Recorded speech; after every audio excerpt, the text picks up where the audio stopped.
E a gente já tem o nosso entrevistado também, que é o Wagner Ribeiro, professor do Departamento de Geografia da USP, do Programa de Pós-Graduação em Ciência Ambiental. Oi, Wagner, bom dia, seja bem-vindo.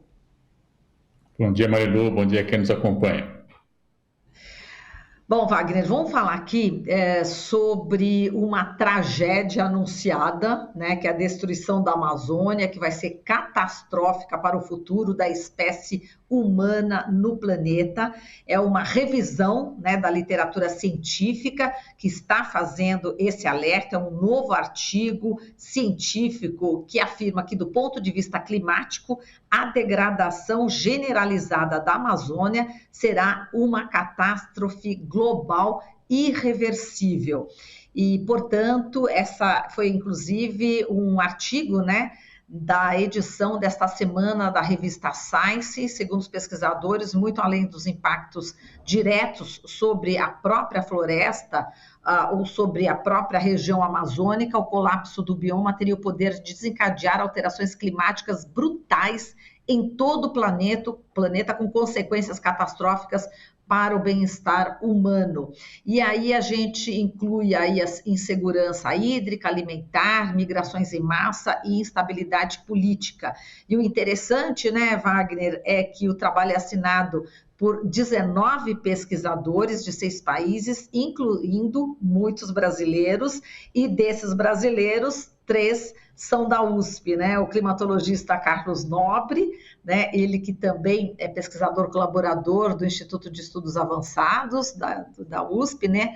A Natália Nascimento, pós-doutoranda do programa Biota Síntese, também do IEA da USP, e a professora Lúcia Lohmann, né? Do Departamento de Botânica do Instituto de Biociências da USP.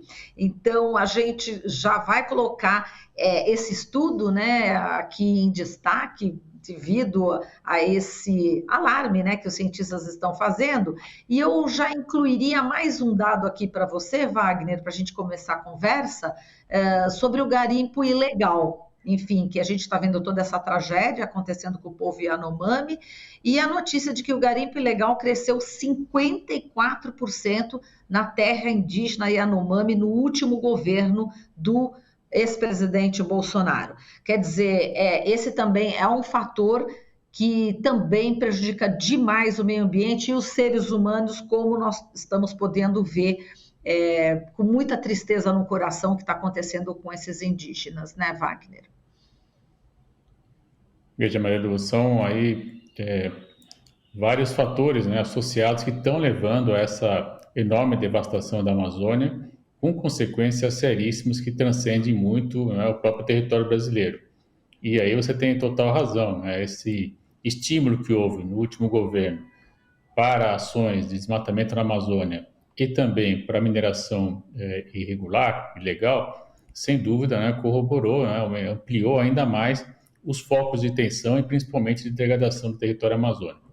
O que a gente tem que entender quando a gente fala de Amazônia, Marilu? Nós estamos falando de um sistema complexo, né, que está muito interligado. Tudo o que acontece ali, né, naquele vasto território, está articulado nas próprias condições geográficas do território e que tem, dada a sua grande dimensão, implicações diretas também nas outras áreas do planeta, né, especialmente quando a gente pensa em dinâmica climática. A analogia que eu gosto de fazer, que um colega da Biociência, o professor Marcos Buqueriti, comentou, eu achei sempre muito didático e sempre lembro e dou o crédito a ele, é que as árvores na Amazônia são como se fosse uma espécie de bomba, Marilu, né? Elas têm um sistema de sucção que então vem pelas raízes, né?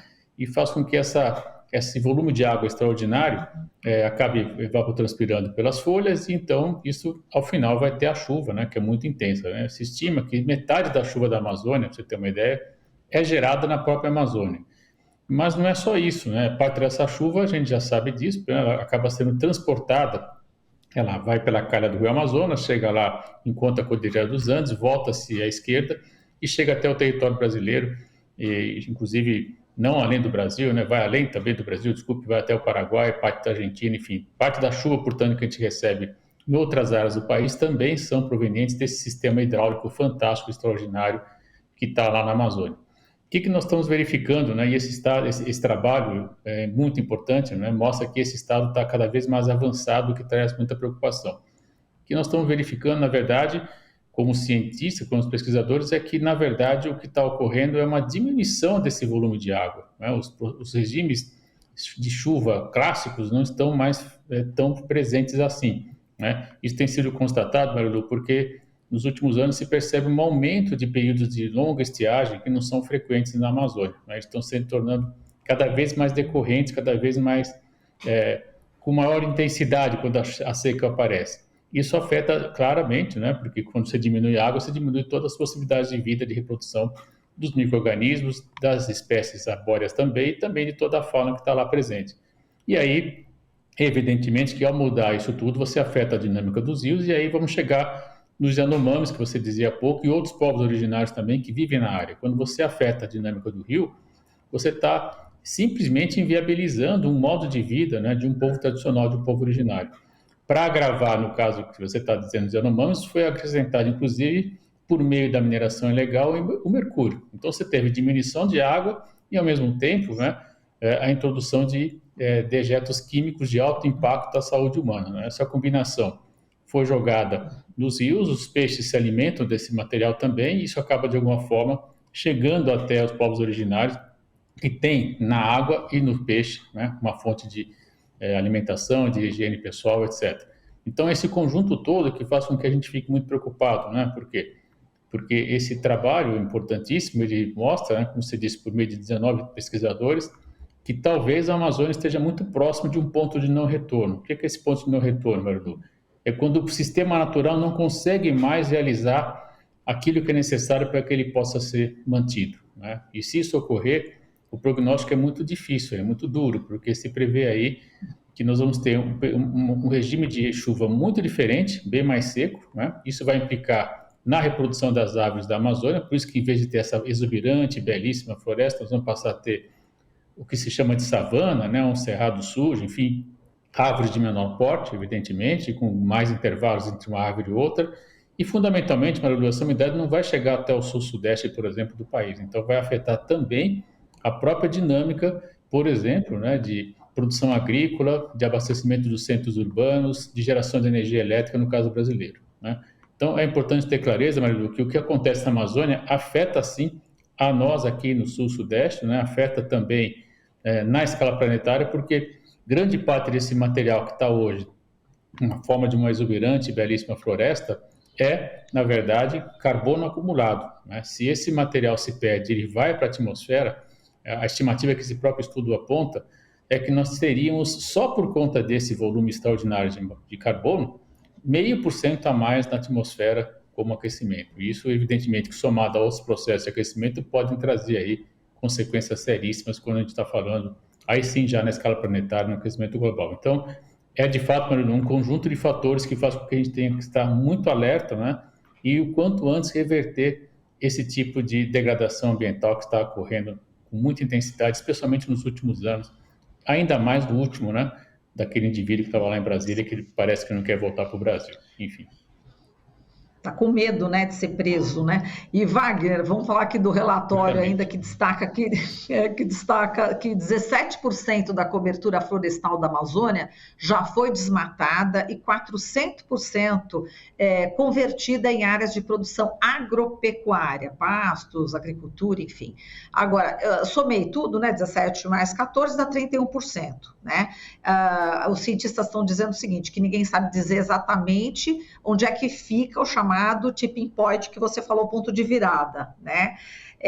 Que não tem, aí não se torna realmente irreversível, mas eles estimam que esteja entre 20% a 40% da área desmatada, ou seja, a gente já está com 31%, a gente já está nessa faixa, entre 20% e 40% da área desmatada. Então, isso significa que realmente está muito perto, por isso que quando a gente lê todo esse relatório, a gente estava até conversando antes, né, Wagner, é assustador, né? É assustador. Então, a gente pode já viver isso, já pode ser uma realidade, caso não tomemos medidas imediatas. Veja, Maria, essa é uma questão extremamente importante que você está trazendo, né? porque a ciência ela trabalha com muitas evidências, mas alguns momentos, né, é difícil ter precisão. Por mais que você tenha modelos matemáticos que conseguem hoje ter uma capacidade de previsão muito maior do que há 10, 20 anos atrás, alguns momentos ainda não podem ser exatamente ditos. Bom, quando chegar nesse volume de desmatamento, teríamos então o ponto de não retorno. Então, sem dúvida, nós podemos estar muito perto, sim, desse ponto, né, desse momento, que gera muita preocupação, porque uma vez um ecossistema alterado, né, para você recuperá-lo é sempre muito mais difícil, especialmente quando você está mexendo num fator fundamental que é a água, né? Se nós não tivermos o volume de água classicamente que ocorre nas áreas hoje, né, evidentemente que as formas de vida vão ter dificuldade de se manter. E é preciso lembrar também que a mudança do volume de água, de chuva, portanto, também vai alterar as temperaturas locais e para onde essa massa de água deixaria de ser transportada. Então, é uma série de fatores que a gente tem que estar atento, muito alerta, né? E tomar ações, Marilu, rápidas, né? E emergenciais para evitar que esse ponto de não retorno chegue, né? Com isso, é preciso, então, apoiar medidas como, por exemplo, combater claramente e de maneira muito dura, né, toda e qualquer tentativa de desmatamento, especialmente desmatamento ilegal, que foi, na verdade, o que mais aumentou dos últimos 4 a 6 anos no país, infelizmente, né? O segundo ponto fundamental, Marilu, é que já existe hoje muita pesquisa científica de qualidade que mostra que é possível, sim, implementar, né, e incrementar, aumentar a produção agrícola e também pecuária nas áreas já desmatadas. Ou seja, nós não precisamos desmatar mais para produzir alimento, né, e para produzir proteína animal na Amazônia, né? O que se tem, na verdade, Marilu, que ter clareza é que esse processo de desmatamento ilegal, ele é, na verdade, uma tentativa de garantir a posse da terra para quem não tem o documento, né, quem não tem a posse legal da terra. Por isso que hoje se fala com muita clareza que esse processo de desmatamento da Amazônia está criminalizado. Por quê? Porque ele está, na verdade, partindo de pessoas que têm intenção de se apropriar daquilo que não é dele, né? Nós estamos falando de terras que não têm ainda claramente a delimitação cadastral, né? Que não se sabe se é da União, se é do município, muitas vezes se é do Estado, enfim, estamos falando de terras que não têm titulação. E é por isso, então, que esse processo ocorre. Na verdade, é um processo de apropriação de terra da sociedade brasileira, né? Porque aquele que não está, que a terra devoluta é da sociedade brasileira.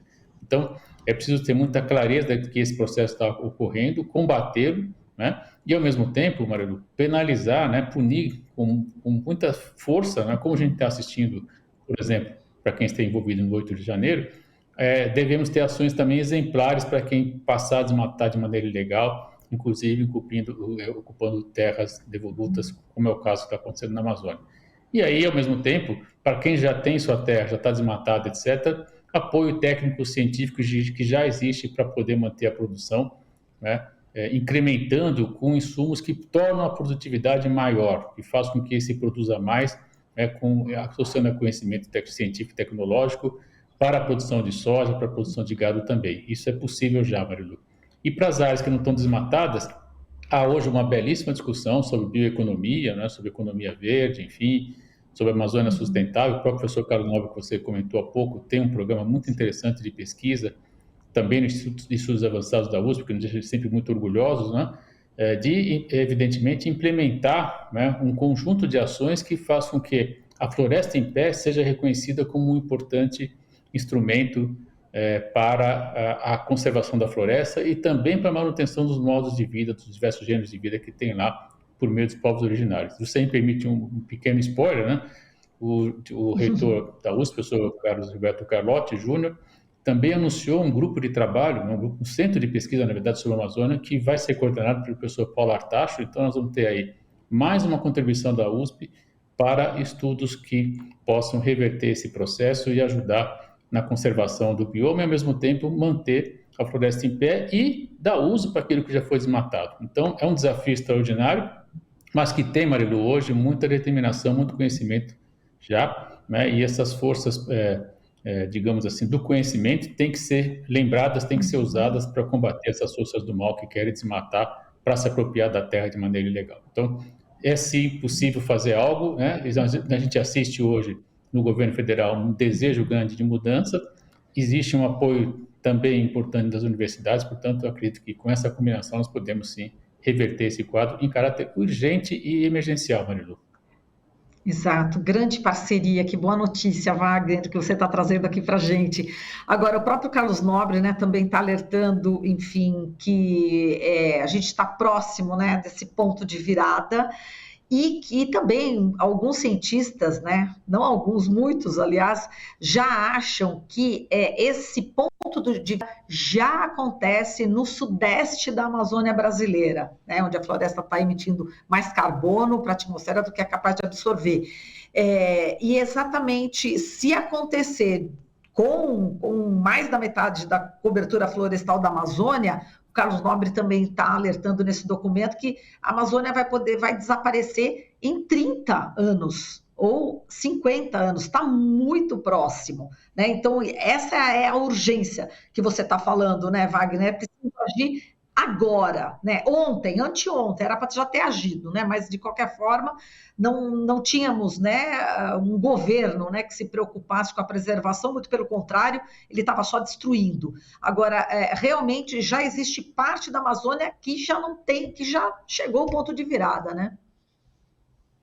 Não há dúvida, Maria. Essa porção que você comentou, nós estamos falando do norte do Mato Grosso, né? E hoje Rondônia também, né? Com uma frente de desmatamento muito aguda, né? Mas é curioso quando a gente vai olhar o mapa do desmatamento, e aí eu fico sempre muito contente de ver o Marcos Rosa também, que foi meu aluno, está lá no Mapiomas, enfim, os geógrafos estão aí sempre envolvidos com coisas importantes, eu fico muito orgulhoso e feliz de ver uma geração aí que já não é a minha, né, mas que continua aí nas lutas. Aproveito para deixar um cumprimento ao trabalho importante do Marcos. A gente consegue ver também, Maru, que outros núcleos, né, importantes de desmatamento estão sendo formados, né? Estão falando já, inclusive, alguns pontos que preocupam no oeste da Amazônia, que era a área mais preservada, né? Então, quando você começa a ver digamos assim, um pipocamento, como a gente costuma dizer, né? Vários pontos, vários focos de desmatamento surgindo, isso traz muita preocupação, porque, na verdade, isso pode gerar aquilo, sim, que o Nobre estava alertando, que é esse ponto de não retorno.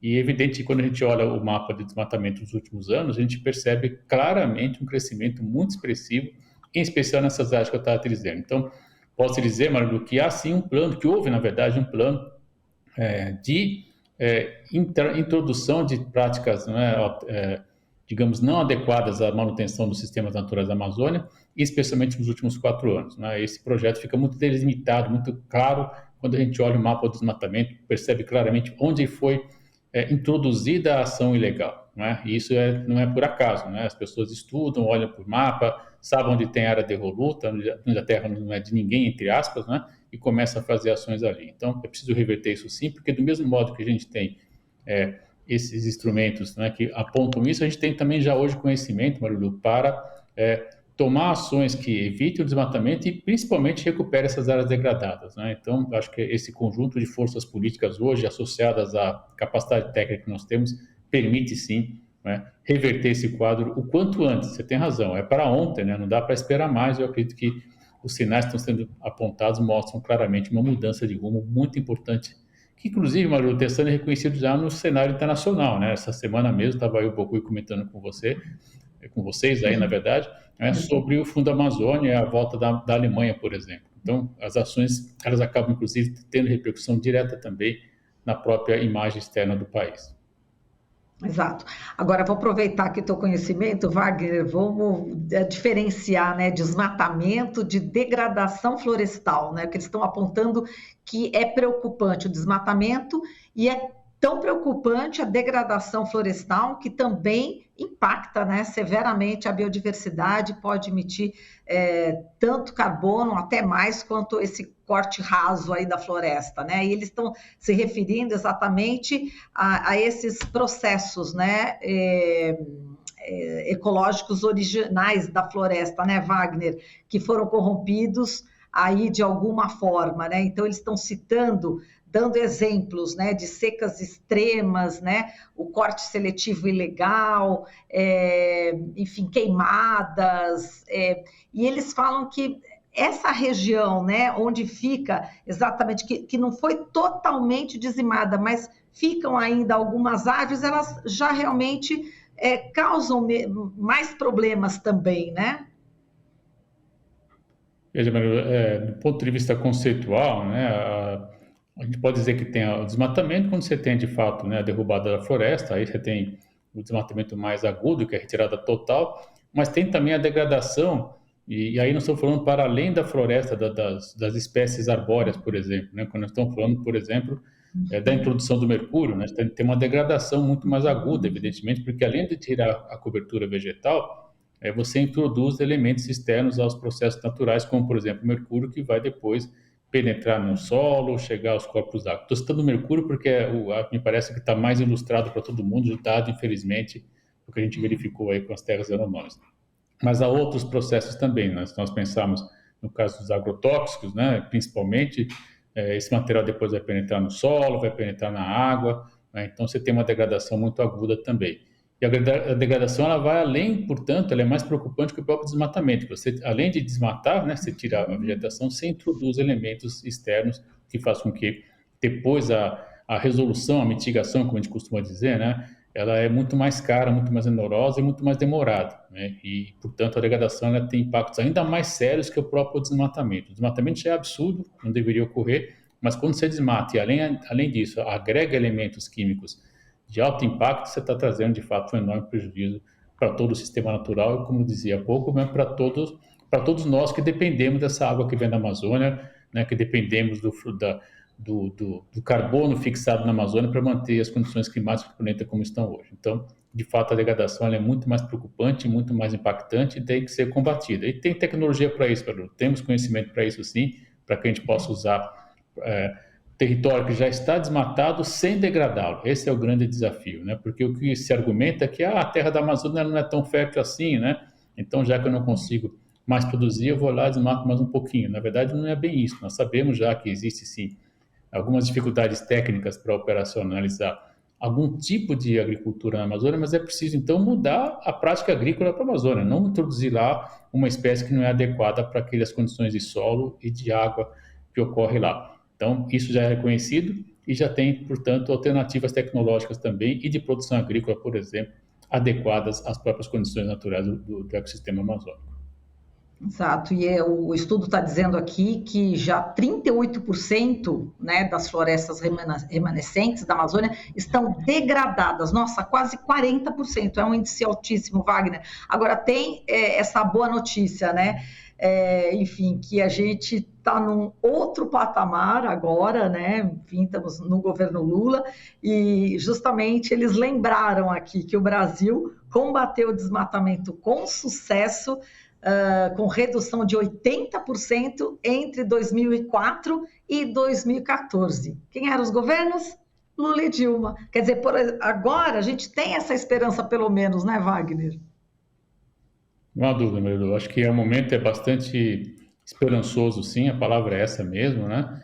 E principalmente quando a gente escuta, né, a possibilidade de diálogo, de interlocução, né? E se você pensar que nesses quase 10 anos, né, houve ainda mais avanço na produção de conhecimento sobre o sistema amazônico, agora falando de sistema em termos científicos, né, de processos biogeoquímicos que ocorrem, nós podemos sim ser ainda mais eficazes nesse combate ao desmatamento e na busca de alternativas para a ocupação do território amazônico. Ninguém está falando de não usar a Amazônia, não é isso, Marilu, mas é usar de maneira inteligente, de maneira que o século XXI preconiza, que é conservando os serviços ambientais e principalmente mantendo as formas de vida que lá ocorrem, em especial a chamada sociodiversidade, né, todos esses povos originários que lá vivem. E não só os originários, nós temos hoje na Amazônia também os quilombolas, temos também os caboclos, os ribeirinhos, os beiradeiros, que é uma expressão que tem se usado também mais recentemente. Então, é possível sim, Marilu, e nós estamos com muita esperança que esse governo vai permitir que isso ocorra e tenhamos aí um outro cenário. Eu espero daqui a um ano, por exemplo, estar falando de outro tipo de situação, né? Que esse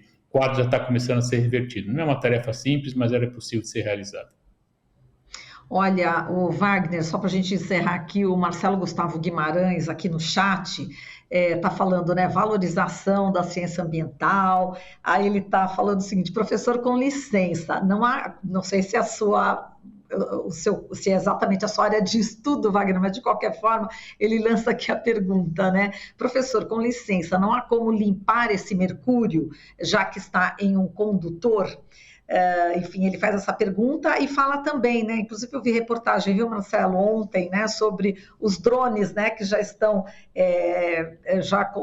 distribuindo sementes, né, através de cápsulas de argila, né, para reflorestar uma área degradada, né? O Hiroshi já faz isso lá em Piracaia, né? Fazendo com a terra mesmo, colocando as sementinhas na terra e jogando, fazendo um mutirão, né, com as pessoas para poder reflorestar a parte da Mata Atlântica, né? Mas, enfim, essa questão do mercúrio realmente vai precisar de bastante estudo, já existem estudos. Como é que você vê essa questão aqui levantada pelo Marcelo Gustavo? Hoje, a tecnologia mais usada é a chamada biorremediação, onde você justamente faz o que você está dizendo, né? Você introduz espécies que podem ajudar, né, na agregação desse material que está disperso, por exemplo, no solo ou na água, né? É uma espécie que, de alguma maneira, vou dizer assim, ela atrai, não é bem isso, mas enfim, ela acaba acumulando esse tipo de material, e depois você vai lá e recolhe essa espécie e, portanto, você diminui bastante a incidência do mercúrio.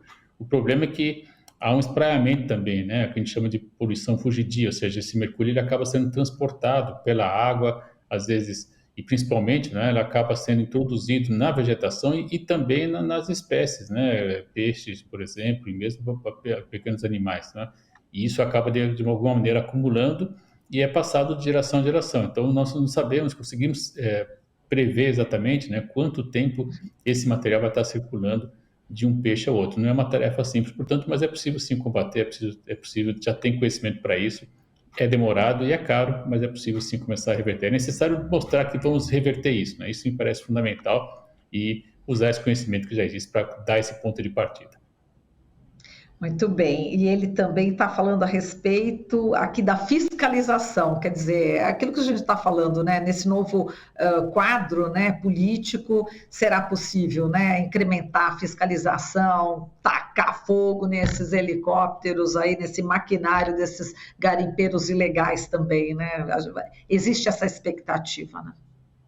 Não há dúvida, assim, né? A gente precisa, nessa hora, as Forças Armadas são um parceiro muito importante, né, de justamente fazer monitoramento. Foi fechado, por exemplo, o espaço aéreo na terra Yanomami, enfim, são ações que, coordenadas com as forças militares, certamente podem ter uma contribuição, né, bastante importante para que a gente mude esse cenário. Ele é fundamental, Marilu, para nós e para a humanidade. Exato. Agora as Forças Armadas, com o comandante em chefe Lula, né, vão passar a trabalhar em prol aí também da nossa querida Amazônia, dos nossos queridos povos indígenas, né, Wagner? A gente agradece demais aqui a sua participação, te exploramos bastante hoje. Um beijo e até a semana que vem, Wagner. Até mais. Falamos aqui, até lá, com Wagner Ribeiro, professor do Departamento de Geografia da USP e do Programa de Pós-Graduação em Ciência Ambiental. Estamos apresentando Jornal Brasil Atual. As notícias que os outros não dão.